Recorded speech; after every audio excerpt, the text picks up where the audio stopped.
Today I'm going to talk about the top 10 best-selling adult books at the Curious Cat Bookshop in all of 2024 through the end of November, first week of December. I'm Stacy. I'm the owner of the Curious Cat Bookshop. We're in Winsted, Connecticut, right on Main Street, right down the street from the Gilson Theater. And so if you're local, come on by. But if you're not, we're also available online at curiouscatbookshop.com.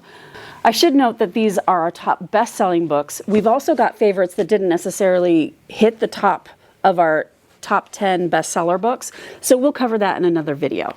Number 1 is An Inconvenient Cop by Edwin Raymond, who's featured in the American Mural Project's giant mural. You should go see it. They're right down the street here in Winsted.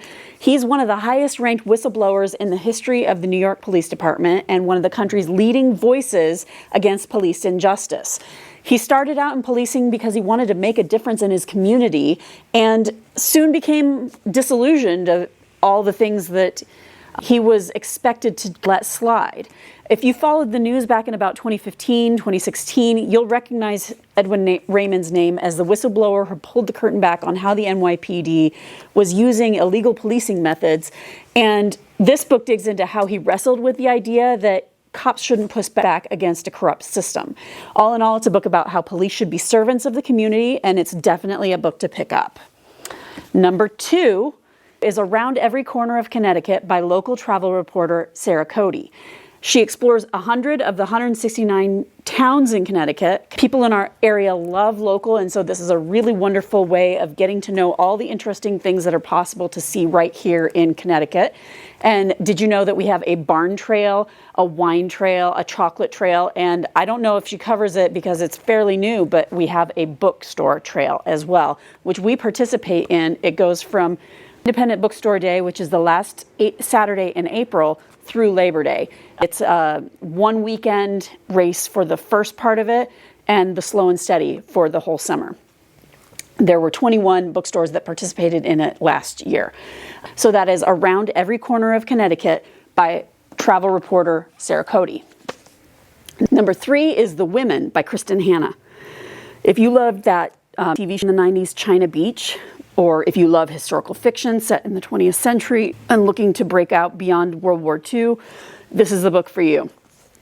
It's about the women who went to Vietnam as nurses, but also the ones who returned home and how we treated them as veterans. It's a story about friendship, patriotism, and how we as a country tend to try to forget about the traumatic things that we've been through collectively. Number 4 is The House in the Cerulean Sea by T.J. Klune. The most agreement of any book in this store of all of our booksellers.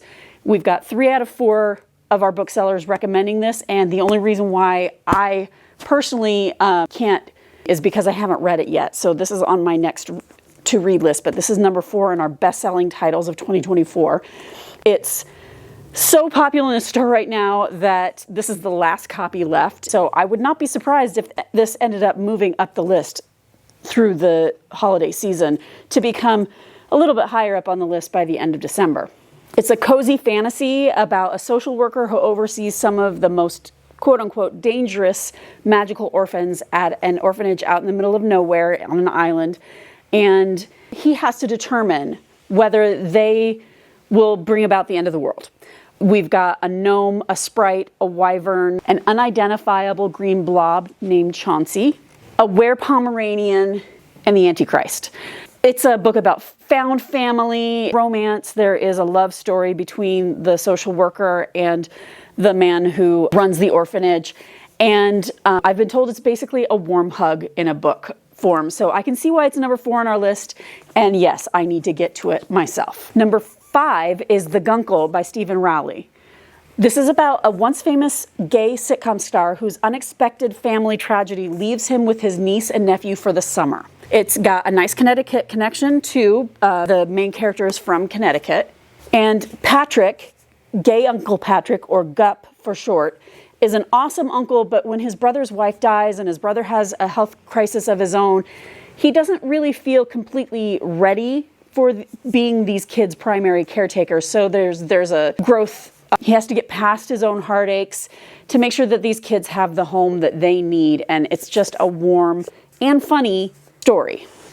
Number 6 is 3 Shades of Blue, Miles Davis, John Coltrane, Bill Evans, and the Lost Empire of Cool by James Kaplan.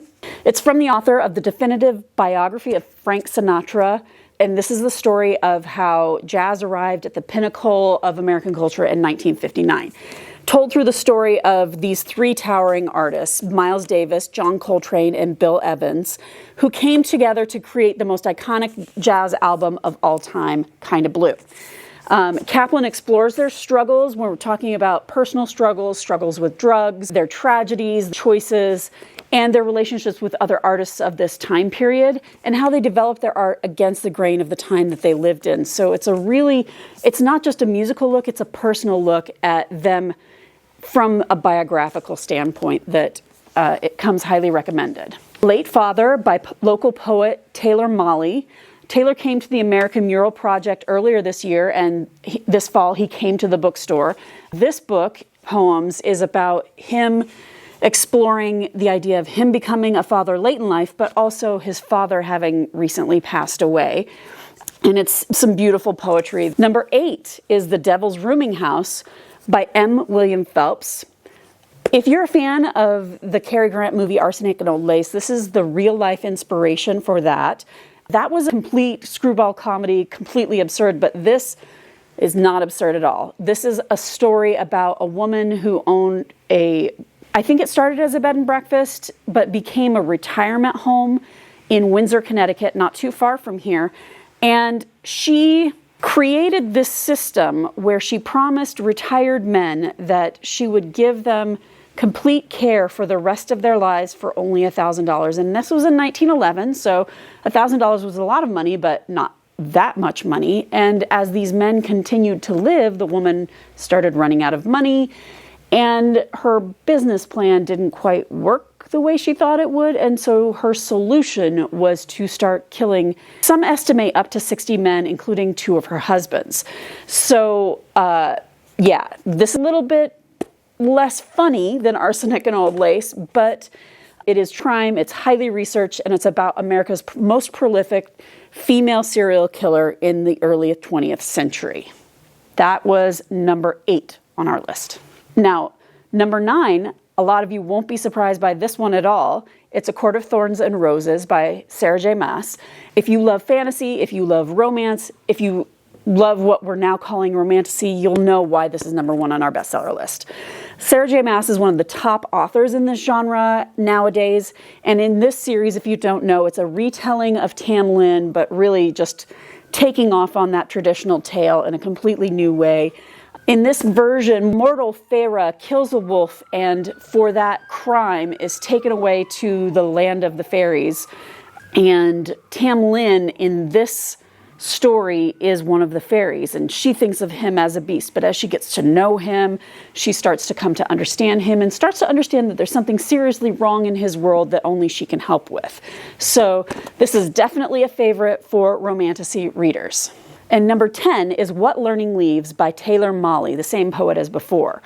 Taylor is also a former teacher, and this is his collection of poems that honors teachers and the work that they do. And in particular, this collection contains the poem What Teachers Make, which has gone viral several times, so you might already be familiar with it. It's definitely viral in educational circles. And that's it.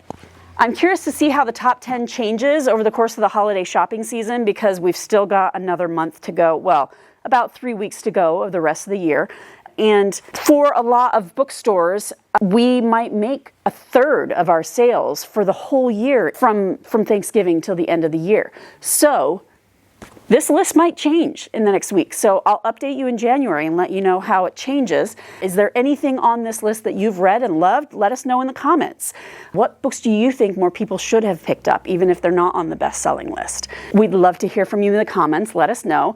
And anytime you can shop online at CuriousCatBookshop.com or come and see us at 386 Main Street in Winston, Connecticut. Thanks. Bye.